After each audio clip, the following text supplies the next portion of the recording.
If you're a golfer who feels stuck with your distance, this video is for you.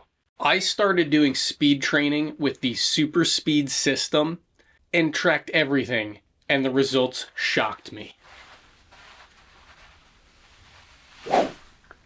If you want to add 10 yards to your drives in 2026, get more spin on your wedges, and move back a set of tees this year, this is something you need to check out. And today, we're going to break it all down.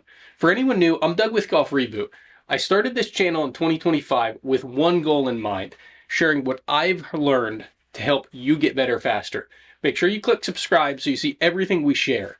After 14 years away from the game, I'm back, and my goal this year is to help 1,000 golfers get better in 2026. So why does swing speed equal distance? It's really a very simple relationship. More swing speed equals more ball speed equals more distance. Now let's back up for 5 seconds. If you have terrible mechanics, you need to work on that first. Speed training is great, but if you have no idea where the club is going, you could end up hurting your game more. If that's you, check out our From the Tee to the Green series playlist and start with that. Most golfers try to hit farther by swinging harder, not faster. You could think that the two pieces coincide, but they really don't necessarily. Just because you're swinging hard doesn't mean you're going to get that whipping of the club head at impact. That is where the speed is. You can hear it there. Speed training is simply conditioning your body to be able to move the club faster, not harder. It's a similar concept to putting a donut on a baseball bat before you go up to bat. You're adding a little bit extra weight so there's less resistance when you're swinging. You're using different weighted sticks. I have 3 of them with the super speed system to get your body moving and trained to be faster. Now here's the cool part. For every 1 mile per hour you increase your speed, you can in theory gain 3 yards of carry with a driver. That might not seem like much, but when you math it out, if you gain 3.3 miles per hour, you're basically gaining 10 yards down the fairway. Super Speed System says that after a few weeks, you can gain 5%. For me, that's going from about 97 mile per hour clubhead speed to 101.5. That's a 4.5 mile per hour difference and a possible 13.5 yard difference. To me, that's fantastic. You don't have to take my word for it, but I've taken the time, done the research, and I'm trying to bring it here to you by showing you the tools that have worked for many people and what I'm using. I'm using the Super Speed System. What is it? It's 3 sticks, each weighted a little different. Green is the lightest, blue is the next up, and then orange or red is a little bit heavier. It trains your body and your neuromuscular system to get used to swinging faster and heavier. It's for average golfers, not just the pros. With that, I also have my MLM2Pro down there. I'm going to be honest, I was hesitant at first when I was looking at this thing, but I've had it for a year and it's changed me. I've got another video, I'll link at the end of this, that digs deeper into the MLM2Pro, but here's the basics with speed training and why tracking matters. It's collecting your swing speeds. Every single swing. It keeps it all in our cloud. You can go back and look at it to see your changes over time, and it saves your swing videos, which is really cool, and I love that. What metrics does it focus on? Clubhead speed, which Rapsodo gives you. That helps you figure out ball speed, which increases with club speed based on your impact and smash. Obviously, impact and smash can affect that. Carry distance is related to all of that. You don't need to have the same exact tools that I have. There's a ton of them out there, but they will help. Wouldn't it be nice though if someone just gave you an idea of how to do it? Well, that's why I'm here with Golf Reboot, and I'm going to share my swing speed training routine with you. It's not exactly what the Super Speed program is. I did tweak it a little bit. By the way, if you're looking for a practice plan that works, go to golfreboot.com/free guide and download the PDF of my plan.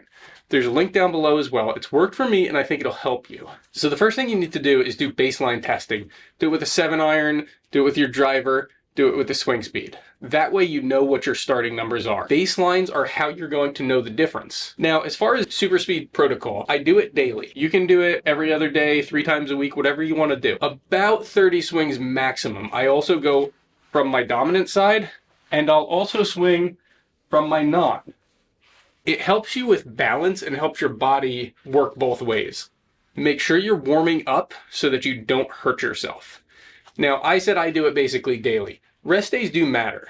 I didn't take days off, maybe 1 or 2 a week if I really needed to, but my sessions aren't long. They help me train my body, but it's not going for hours of doing this. Some people do that out on the range. I've done it before, but overtraining is a common mistake golfers make. It can hurt you, which will hurt you in the long run. Don't you wish there weren't so many ads out there trying to sell training aids to us golfers? It's beyond frustrating trying to figure out what's real and what's junk. Well, that's why you found Golf Reboot. I'm just a regular guy working a couple jobs who decided to make a YouTube channel to share what I've learned and found. Here's my real results and data. All right, so for my method, I use a lot of the same things that they want you to. I do go from the blue to the green to the red stick. Now, the weights are different. The latest one, the blue, is about 10 grams less than a standard driver. The green is about 5 grams less. And the red or the orange, I'm colorblind, whatever you want to call it, that one's about 10 grams more. So the concept is you take the lighter ones, it gets you swinging faster. Then you move on to the heavier, which gets your muscles ready to go, and they're used to swinging a heavier weight. It's no different, like I said before, putting a donut on a baseball bat, swinging a sledgehammer like some players will do, because it gets your body used to a heavier weight, and then when you go back to a driver, you can swing faster. So what I do, I start out similar to what Swing Speed says to do. I start with 10 on the lightest setting, the blue, and I do that on my normal swinging side. Then I do 10 on the reverse, so I swing lefty as opposed to righty. After I do the 10 and 10, I move on to the green and do 10 and 10 again, move on to the red, do 10 and 10. So that's the first phase. Second phase, you're basically taking a step as you swing. So you start with your feet together and you take your lead foot and step forward. What that does, it helps get your momentum forward, to get your body used to swinging faster. The whole point of this is to get used to swinging faster. It's not necessarily about having perfect mechanics. It's how to get your body moving. So you do that. I do 10 and 10 again. Sometimes I don't do the opposite side, my left-handed side, just because I don't have the time or I don't want to. But you go through all the weights, and then I go back to doing 10 and 10 of normal swings with each stick. So all in all, I'm swinging less than 100 times, and then at the end of it, I'll usually pick up my driver and just see where I'm at. You can see from the clips that I added from the Rapsodo MLM2Pro R speed, I used that with this because it tracks everything for me. It's fantastic. But I've been popping them up. You can see my first session, I was around the mid-90s, and then I was popping up over 100, 102, 103, 104. So this does work. It can work for you, and it takes 10 to 15 minutes. You can do it every day. You can do it 2, 3, 4 times a week. And in less than 6 weeks, you can have 5% more speed. I've said before, may work for you, may not work as well, may work better, but that's what I've found. So here's the deal. Will I guarantee you're going to get the same exact results as me? No, obviously not. I don't know how dedicated to the training you are. It literally takes 10 to 15 minutes a day. I know that you spend more time scrolling on social media on the toilet in a day. And if you don't put the time in, no, you won't get the results. You never will. Be true to yourself. Don't just tell people you've done it and it doesn't work. You may see better results or ones that aren't as great, but the science is there and it does make sense and it'll do something for you. Oh, and it did work for me. But remember, this isn't about swinging out of your shoes.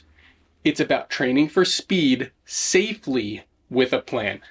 It can go wrong too. There are common mistakes that kill swing speed gains and can completely set you backwards. For example, training speed without warming up. I've gotten old, I hurt all the time. You need to warm up and stretch. You need to loosen your body. If you're moving like this, it's not just like going to the range and slowly swinging into it.